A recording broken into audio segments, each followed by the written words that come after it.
So this will be interesting. I don't know what I don't to know why, expect like from it. you. Yeah. I don't know why instantly when you have a camera involved, it makes you a little nervous. I guess we just haven't been around cameras enough. But Probably. all right, so how I want to format this, and I'm talking to the camera, sometimes talking to you, sometimes fine. How I want to format this. This is just going to be blank. Blank. Right? I'm trying to think of how I want to phrase this before we start. Our introduction to our hunting podcast by Ash and Forrest. Or Forrest and Ash. Well, I have a feeling I'm going to be on a lot more than you will, just because I'm going to do it with a lot of different people. But whenever you're on it, we'll post it to your page too. Probably. Maybe. We'll Okay, see how this goes. So I'll introduce myself first. My name is Forrest Rogers. This is my wife, Ashley Rogers. Hello, guys. So it's kind of a podcast. It's kind of not. I will be posting it just to YouTube unless it does like good, which I can't imagine it's going to because I know like 3 people. So we'll see. I'm going to mostly just interview different hunters, and I want it to all be in-person stuff, so people will be coming here. I'll introduce a lot of my friends at first that are pretty into hunting or into the industry at least. But I'll start off with me. So my name is Forrest Rogers. If you know me, cool. You probably don't know a lot of stories about me, and I'll share that. But if you don't know me, I have been into hunting and in the industry for a little while. And by industry, I mean the archery side of things. I started out at a young age archery hunting. I would say the first thing I really did was archery hunting, that I can remember anyways. My first deer I shot with a rifle, and that was right after I went through hunter safety, and that was a pretty wild story. I'll get into that. I'm sure sometime down the road I'll talk about my first deer hunt, but I'll post a picture on it right here just so you can see what it is. So archery hunting's always been in your life for sure, I feel like. Yeah, archery hunting's always been in my life. You always grew up outdoors from what I saw obviously being a part of your family. Yeah. You guys are definitely the outdoors. Yeah, but archery in general. Yeah. So I had some stuff in my family that caused me to be more into archery than other things, I guess. So I started at a young age. I'm trying to remember. I was 12 when I shot my first elk with a bow. And I did that for a long time, just elk and deer hunting. I then got into waterfowl. So waterfowl kind of hooked me. I can't tell you how much I waterfowl hunted all throughout high school, all throughout, early college. And, we were hunting a couple times a week, it seemed like. Yeah. So that really hooked me. And we met in high school. So she got a lot of the waterfowl hunting side of things. And at first she didn't have a hunting license, but she was going all the time. Oh yeah. I was tagging along even with elk hunts even back then, and a couple deer hunts, turkey hunts. Really got me hooked right away for sure. Yeah. So that was awesome. I would say that was the biggest part of my hunting career was, early waterfowl. That's kind of what drove me to be in the hunting industry. But, I guess it's kind of funny because it's not waterfowl related, but how I got into the industry was I started working at Spokane Valley Archery. It's also Podium Archer. They have a website online. You could check them out, with Josh Jones. He is a mentor. He's kind of like a father figure to me now. But I had ordered a new bow from a kid that had worked there. His name was Ryan Gable. And I was super excited about getting into archery more than I had already been, because I had kind of a cheap bow when I was younger, and then I moved up, and then this bow was going to be like, I'm going to start doing big game hunts. Well, I'm pretty sure Ryan didn't order it. I could be wrong, and if he watches this, he might laugh, but it was like, months that I had ordered this bow, and it never came in. And I was going in every day. I feel like I remember you going in a lot. And I had gotten a recurve because I was like, well, I need to shoot something. Like I have this archery itch. I need to shoot something. So I had gotten a recurve. We had done a couple shoots. I had done top pin, which is coming up here pretty soon, and we're going to do. But I had shot that recurve for a while, and I finally went in, and I'm like, Josh, is like my bow ever going to come in? He's like, what bow was it? And I'm like, it's a Reckoning this conversation. 35 when it first came out. And he's like, let me look. He's like, oh, it should be here in 3 weeks. So I'm like, or it was like 4 weeks, which is your standard time for a bow normally to get here. So I'm assuming it never got ordered. But it wasn't a big deal. I wasn't super bummed out about it. But I was going in there every day, and finally Josh is like, hey, you want a job? Or I'm like, hey, you guys need help around here? And he's like, you could help film mail. And I'm like, cool. Well, within, I think, days, he's like, yeah, I think I want you to quit your other job and start working here. It's like, yeah, you need to stay here. So I did that for a long time. And let me tell you, SVA is like... It's our second family. Home. Yeah, we're there all the time. I love everyone there. Like I say, Josh is a father figure to me now. Even our daughter, runs up to it and says, Josh. Yeah, so he's definitely part of our family for sure. Yeah, I guess maybe an archery shop is just like that. I haven't worked at any other archery shops, so I can't tell you that. It's just... It feels like a family when you're in there. Every coworker I've worked with there, they just are tight-knit. And that's also the hunting community, I think, is just very tight-knit people for the most part. So that's, I guess, what has gotten me into hunting. I'll have more stories in the future when I'm talking with new people. And you'll hear a lot about my stories, I'm sure. And I might even tell a few before the end of this podcast, but I really wanted to talk about my wife and how she got into everything. Because, her mom is not about the hunting scene. No. So I think it's super cool that she has gotten into it, and she has sometimes been more driven than me in a lot of ways. So that's kind of what this podcast is going to be about. I was just introducing myself a little bit, so you kind of have a backstory of who I am. It'll be, like I say, on YouTube, so you'll be able to see it here, and it'll also be mixed in with some of my hunting films. I'm going to try and do more hunting films, I think, this year. It's my goal for sure, too. I want to be more out there. Yeah, just, YouTube-wise, just trying it out, testing the waters. If it's a good video, we'll upload it, or if we think it's a good video. We're not obviously videographers or anything crazy. I know how to push a record button. But I will introduce my wife, and this will kind of be what it's like, just hearing different stories and different tactics and different ways to go about hunting, because I want to learn. This is honestly more for my learning than it is anything, but we might as well record it if we're going to do it, Test it out. So, I want to hear your version of your first hunting experience. I don't know if you can remember back that far. That was... No, it was a long time decade ago. Yeah, literally a decade ago. I have to pull back some memories here. Well, let's see. So, obviously, I met you in high school. Yeah. And was obviously really interested in the outdoors at that time. Like I said, going backwards.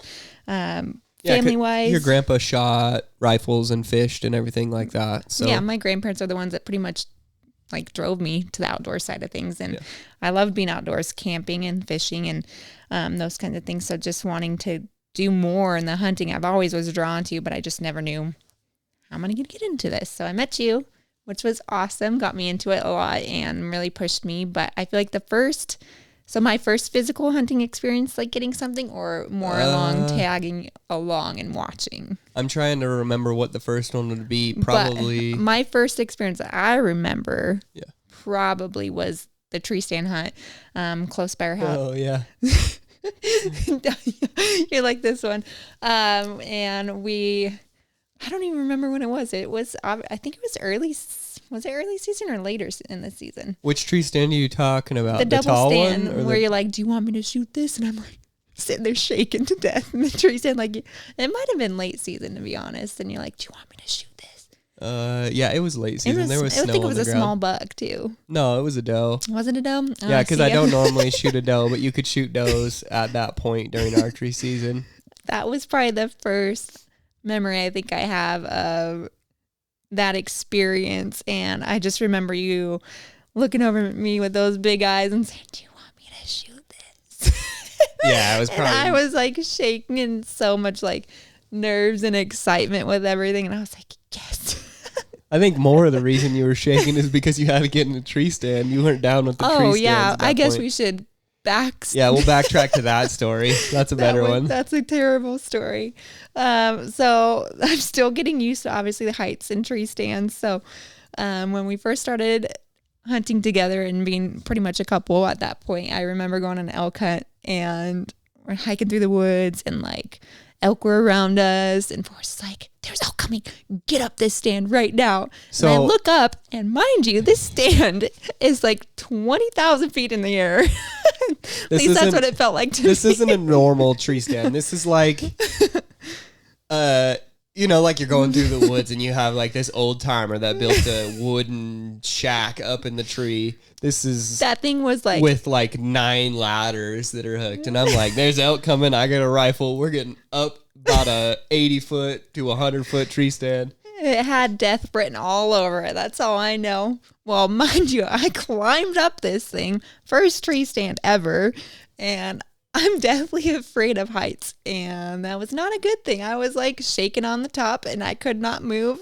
a muscle because I was terrified. And yeah, that was fun.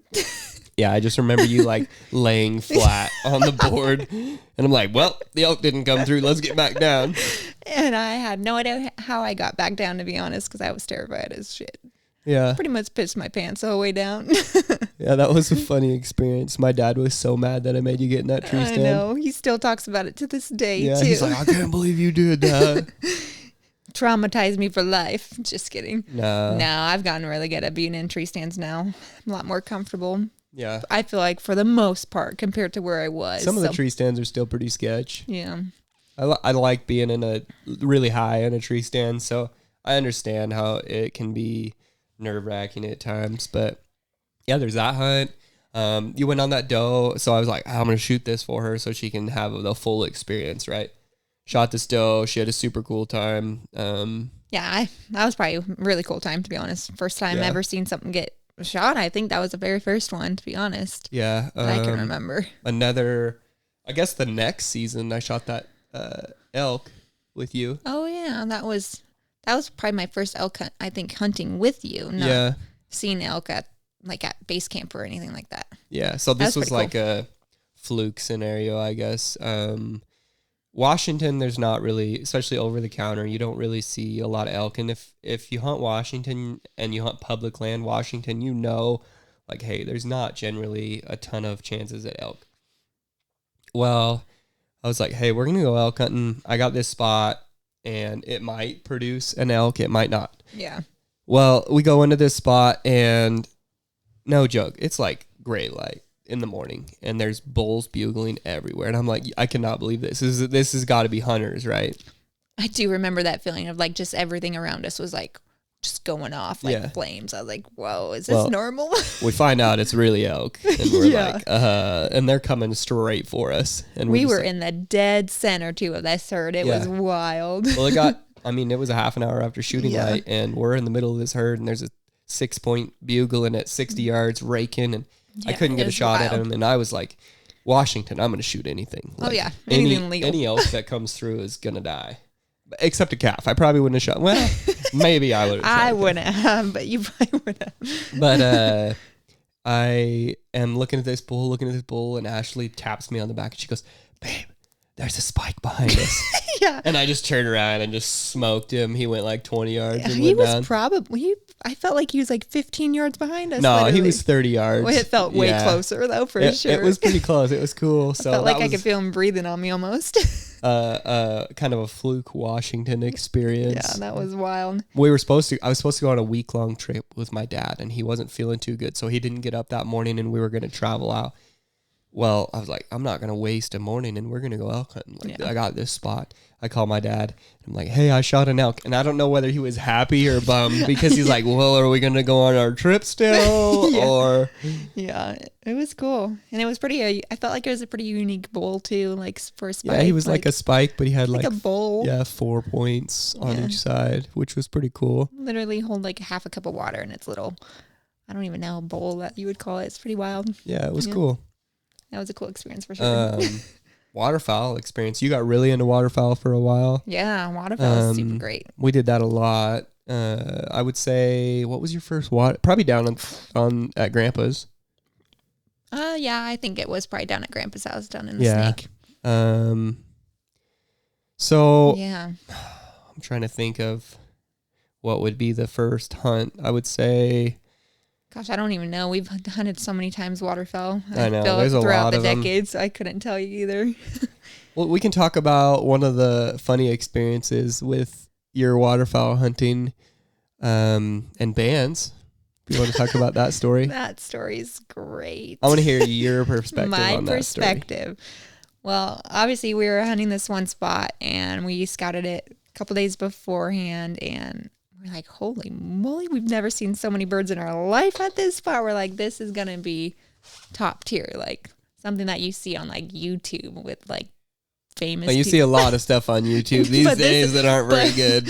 But this was like something that like your dreams are made of, essentially, is what I would think of it. It's like, holy moly. I just remember stepping out of the truck and like listening to all these birds in the wings and all like teal, mallards, widgeon, like pintail, the whole 9 yards. And I was like, my gosh, this is going to be epic. Like insane. Well, anyways, we get to the spot and we're pretty much hunting this flooded field and we're like picking off, drakes and like only shooting drakes at this point, and it was great. And Forrest's like, well, we have a couple birds left. I'm gonna there's more to that story. We literally, there was so many birds in this area that just wanted to be here. We set out 2 decoys. It was, we probably could have gone without any, but we probably could have, because they just like, there was a flooded field and it was the only flooded field around. Yeah, it was and they wild. just wanted to be there. So we're like, let's just take these 2 and see how it goes. Well, yeah, and we're like shooting off these birds just sitting in the water with 2 decoys right next to us. And Forrest's like, I'm going to shoot a pintail because why not? I mean, we're almost pretty much limited out at this point and we have all drakes and everything. And all I remember is like, the only thing I'm going to shoot is if there's a band. And I'm like, oh, okay, I bet, I'm sure. And well, sure enough, he's like, hey, look, babe, there's a band coming in. This was like after like 15 drake mallards landed and like we 10 feet from us. And we're just like, oh, there's some pintails coming in. Let's wait for some drake pintails. Yeah. Because where we hunt, there's not a lot of drake pintails. No. I mean, you don't see those very often. Very Some people say, oh, I'm tired of shooting my pintails, but we don't see them very often. No, definitely not. And he's like, there's a pintail. He's like, right there, shoot that. Or not pintail, sorry, a banded mallard, drake mallard. And I'm like, It was swimming in our decoys. Like, no, you're full of shit. I don't believe you. Because he always messes with me, so I never...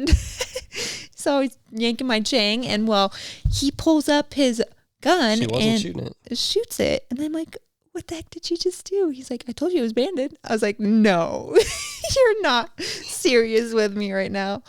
Sure enough, he goes out and retrieves it and holds up the band. And I'm like, you gotta be kidding me. It's like my luck. The one time I don't believe you, you shoot it. Yeah. I shot a band on the very first day that season and the very last day that season. That's kind of funny. Yeah. Both that was heads. Super weird, yeah. Yep. Yeah, that was a cool year. You got a cool experience with all those bands. Yeah. Yeah, I got a few of them now. So what do you, aside from past stories, we'll tell more, I'm sure, in the future. What do you want to get out of this season? Like what, as far as big game and small game, what do you want to see this season look like? This season, that's a tough one. Well, obviously it's a lot harder now with children or kids or child. So obviously if I can just get out as much as I possibly can. And at this point, I'm always looking for meat at this point for family. Like, yeah, obviously I want to get something nice, but at the same point, I'm like, no, we need the meat in the freezer. So I think getting out, obviously I'd like to get a white-tailed deer is a goal this year. Yeah. Maybe a mule deer. We'll see how the season plays out. with your bow, of course. Yes, definitely archery. Yes. I am very stuck on archery. I like archery a lot. I've gone muzzleloader hunting before. I haven't done rifle yet. That might be something I may have to try here in the next future for sure. But I do like the archery. I just like the challenge of being close, I guess. That aspect of just sneaking up and being close. But I definitely would like to get a whitetail. Maybe even a turkey later on in the fall would be cool too. I like turkey hunting. Just something that's easy and simple. I love to take Teal out on something like that too. Get her into hunting too. I know she talks about wanting to shoot a turkey or shooting a big elk too. Yeah, we watch elk hunting videos on YouTube. She's like, Mom, I'm going to shoot an elk, a big one. Yeah. So I think that's pretty funny. So that's probably my goal this season is getting her out there with me. I don't care what I get, I guess, at that point, as long as she gets the experience of being outside and experiencing, I guess, the hunting side of things is, I think, what I want this season. Yeah. Yeah. Yeah, I mean, that's good. I think you might actually get to shoot something with a rifle this year. We're going to try and do some bear hunting in August, I think. Ooh. So, I guess I've never gone bear hunting. That would be a cool experience, to be honest. Yeah, too. we'll probably take rifles, but we might take bows. Yeah. You never know. But that's possible. It's possible that you do shoot something with a rifle this year, and that would be cool. I have shot one bear, but we're going to try doing some serious bear hunting this August, I think. And then September comes along. I'll be camera guy, but we'll be archery hunting for mule deer for probably a little bit, unless we can find a good whitetail spot. Yeah. If we can find a good whitetail spot, we'll do that. I might have an idea for elk in Washington, but once again, elk in Washington's pretty rare. Very hit and miss for sure. Yeah, this year I didn't get a Idaho over-the-counter tag either, non-resident, so maybe next year, but we've been talking about putting in for Montana. Anywhere, really. We just need to for start elk. putting in for points Somewhere. and getting some stuff. So, yeah, I think bears on the agenda, whitetail, elk. I'd love to shoot a cougar. I know I had that cougar tag the last year, but Well, it's not just a cougar tag. You had a Got the hound hunter hound permit. permit. We just didn't go enough, I guess. The snow, the year we had it was actually 2 years ago. I think it was 2 years ago. Yeah. The snow was spotty. So the one good day we had, I ended up shooting a lion.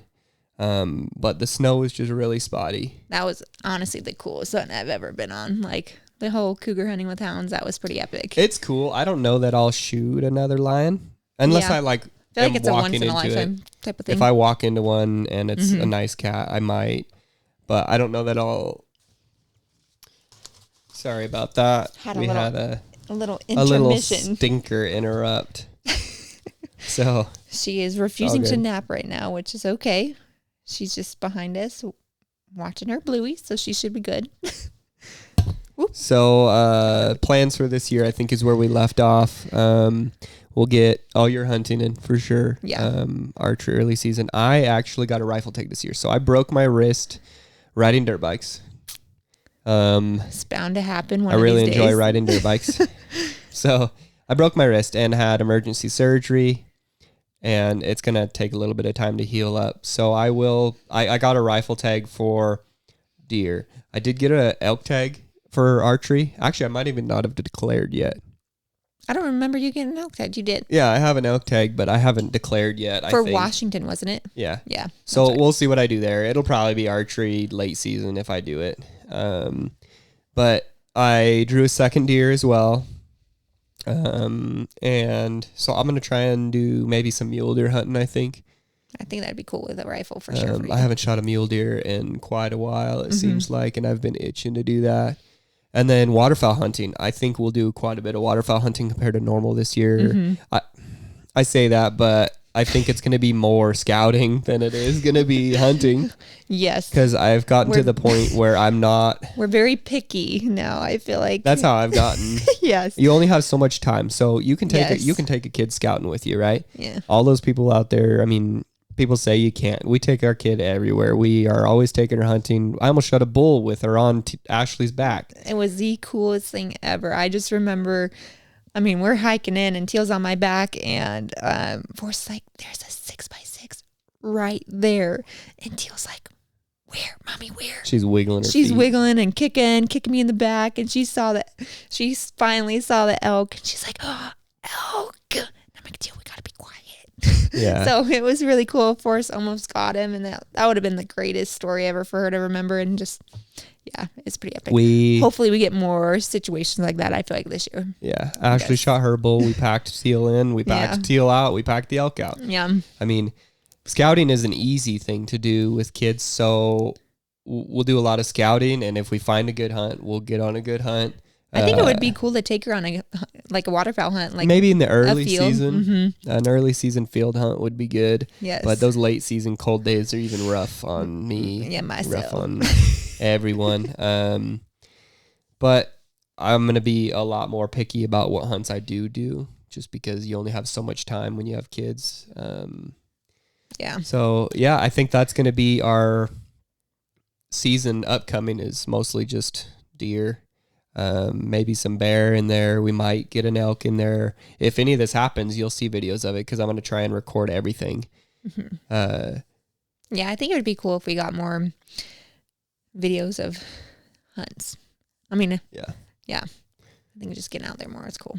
So this podcast will be a little bit more formal than this. This is just kind of, we had some spare time and we were just going to kind of talk about ourselves and talk about what I wanted to do. I'll have it a little bit more formal than this. Yeah. Just a little test run today. This kind of short episode, I would guess, is what you'd call it. So, yeah. Anything else you want to talk about? I don't know. I don't think so. At least not today. I'm sure we'll have lots more to talk about here. We'll talk about more stories. Yeah. You can follow us on Instagram. Your Instagram is Ashbanash01. That's your YouTube channel as well, right? And my YouTube channel, yep. So you can follow her there. Yep, both Ashbanash01.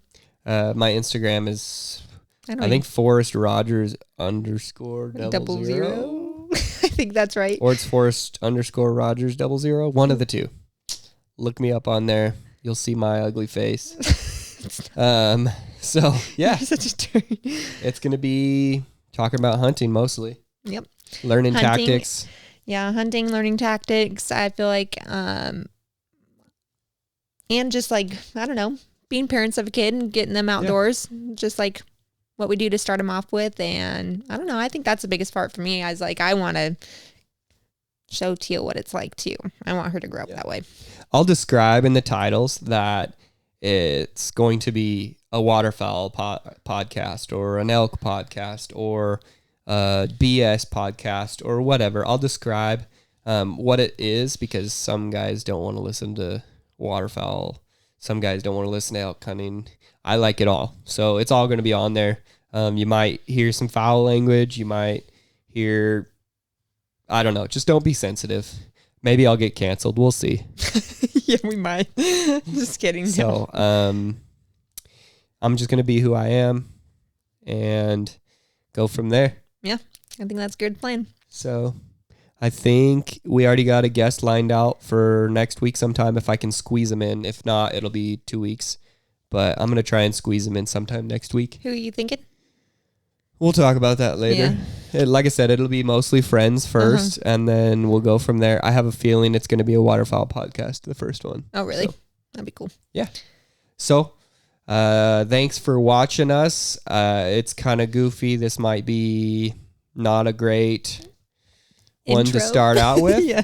But we are learning as we go. Yeah. Yep. Follow along. Yep. If you want to or not, I guess. comment down on what you do want to hear. If you want to hear any tactics or any whatever you want to hear, just let me know so I kind of have a general idea of what I want to do. I'm new at this, so I need questions. I need comments on what to do. Yeah, feedback's always a good thing. Yeah. So thank you, and we'll see you next week probably. Y'all take care.